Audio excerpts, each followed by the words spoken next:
Good morning mga palangga ko nangapit ta karon na at karon diri sa rooftop.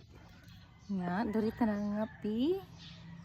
Sa kat diri dayon kay aron na makalihok dayon ta kay kung taod-taod pa ta mo sa kadiri maabta sa kainit sa panahon mga palangga oh. Nagsugod ng init. Na ata diri kay magkinahinit ta og tahi sa ato ang net mga palangga. Pangitahion ang net yun nga gisi na niya ato anong gi-protect sa ato ang mga bulak mga palangga. Ito din gigamit og tahi mga palangga is nylon. Pero pag naa may twine, okay ra pod na siya gamiton. Ani lang nako kuan lang tusok niya dukuan tubag. Mao na yun ana ra sa pagtahi. Pinadagan nga pagkatahi. Ano niya itong mga bulak mga palangga oh.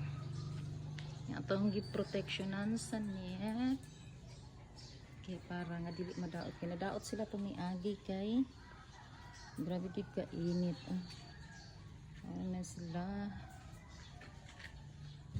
mag-start na ko og tanom kay nangadaot man tong kinipis lili ni siya mga kumonra kayo mga bulak pero nindot na siya pag malabong bago na ko na nga tanom kay nangadaot lagi sa init kay naabay diri sa rooftop init kay sa tanan mana nga nag-replant na sa ta